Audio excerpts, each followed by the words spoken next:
The next topic we're going to discuss on Boxing Bros. Are you okay with Devin Haney not rematching Ryan Garcia now that he's expelled?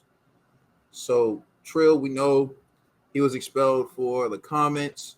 Again, we kind of discussed, yeah, the comments were definitely inappropriate, inexcusable, and we don't tolerate those comments. But again, separation of church and state, there is still boxing. Devin Haney is still a boxer who lost to Ryan Garcia.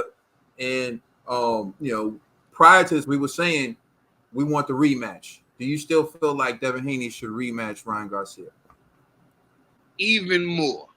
Even more. You know what I'm saying? Even more now. You see what you did, Devin?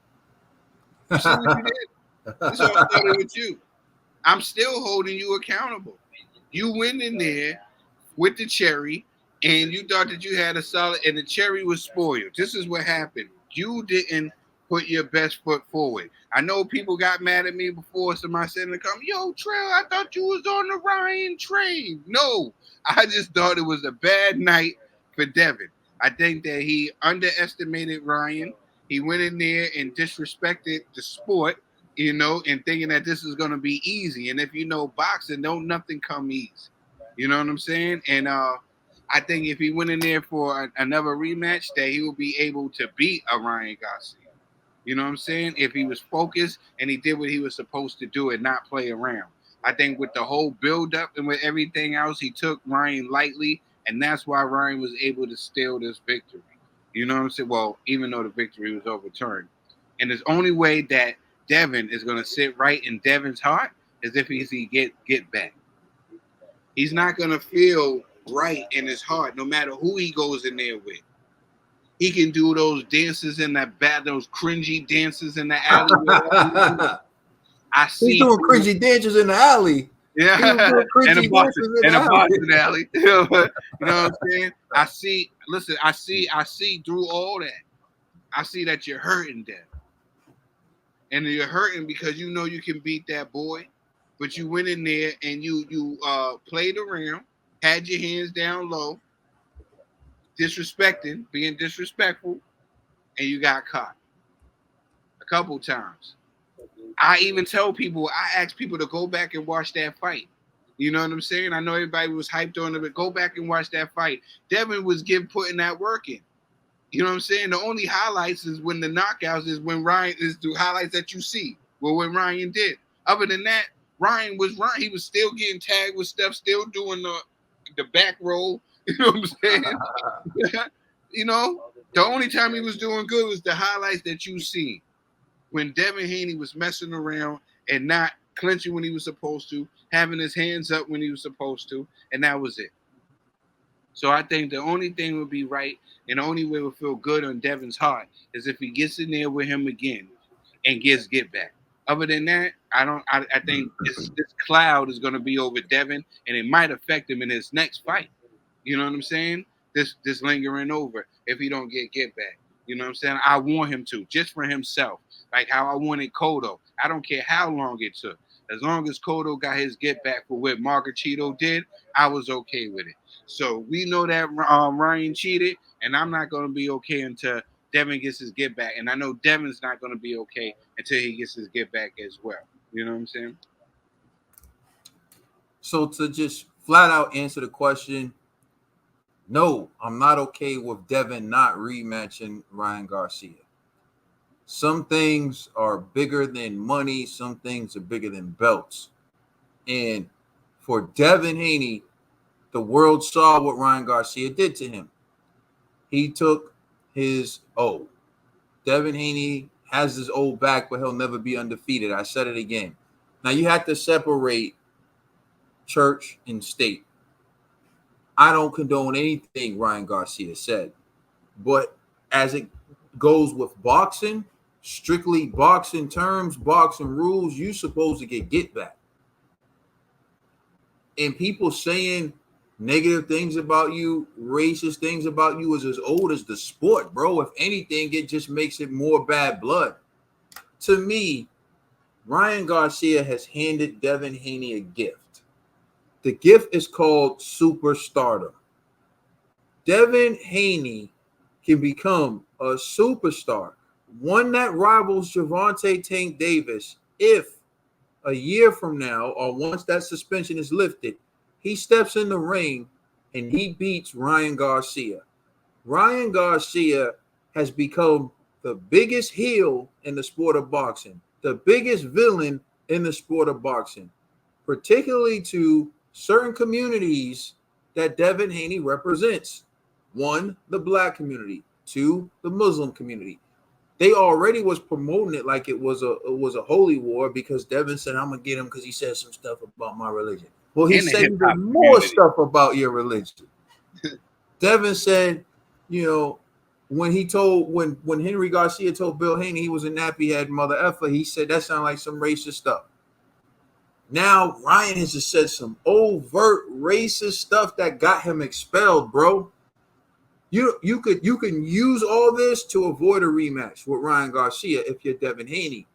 But Trill, you brought up some great points. I've been saying the same thing, bro. I don't know what fight people were watching. Let's start with this. We picked Devin to win. So we're not coming from like, oh, we were on the Ryan train the whole time or whatever. I said 70-30. I think Devin outboxes Ryan Garcia. That was my prediction. I said a shutout. Why are you fighting this boy? This is picking on Ryan season. Mm-hmm. That's everything I said. I remember you were laughing, like, because that's how much we thought Devin would beat him. So we were with Devin.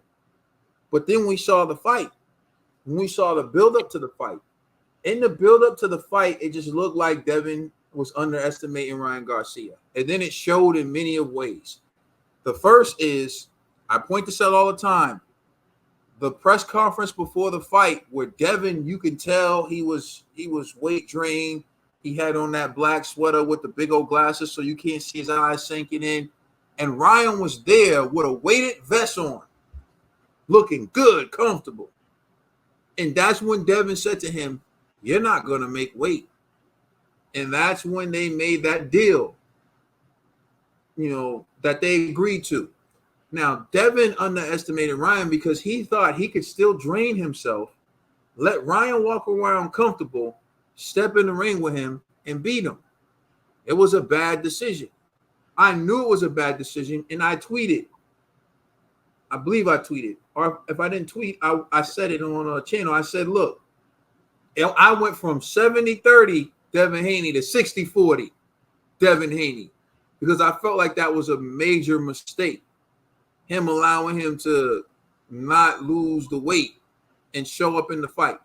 So now you have the weight advantage, and then you have him testing positive for Ostarine. You have all these things going against Devin. Now, Devin, if you show up at a comfortable weight or at least force him to endure the weight cut, automatically, that's going to make you perform better in a rematch. Now, two, you've been in the ring with him. You saw the left hook. When Devin was able to avoid the left hook, he was winning the fight. What happened was Devin won like a good 3 or 4 rounds in a row. And then whenever Ryan hit him with a left hook, he would get hurt by it. This is why I'm saying I think he should rematch Ryan Garcia, because I believe on an even playing field, he has a great chance to win. When I say even playing field, I'm not referring to Ostarine contamination. I'm talking about Devin not having to weight drain himself while Ryan Garcia gets to walk around without going through the same process. I'm talking about Devin not getting hurt so early that he's fighting in survival mode from round 1. Imagine if Devin wasn't in survival mode the entire fight. It would have been a completely different fight. Now you factor in the greatest promotion in boxing history, Ryan going off the rails, becoming the biggest heel. This has been handed to Devin Haney on a platter. If Devin Haney goes in there, and another thing is he doesn't have to do it with Matchroom now. Now Golden Boy's Ryan's promoter, so you tell Golden Boy set it up with the zones. You don't have to pay Matchroom a cut. That's even more money. This fight does 1 million pay-per-view buys, I believe, because of what Ryan did. as crazy as it is, he goes, he gets his license back, he's ready to fight again. Devin Haney versus Ryan Garcia 2 does over 1 million pay-per-view buys. Devin wins that fight. He is an instant superstar in the sport of boxing. So to me, there is no excuse. There's no reason not to do the rematch. And this isn't because I support Ryan Garcia. This is because it's the smartest, logical, best option for Devin Haney. Let us know how you feel in the comment section. Please like and subscribe. Check us out. And matter of fact, before we get out of here, since we was talking about the Devin Haney situation around that weight class, I want to give a shout out to William Zepeda on his victory last night, because I know people are going to be in the comment section. Yeah, I didn't talk about Zepeda. We're tuned in with everything. You know, Zepeda got that stoppage for that body shot in the third round. So shout out to William Zepeda on his victory in 135. People got to stop ducking William Zepeda. You know what I'm saying?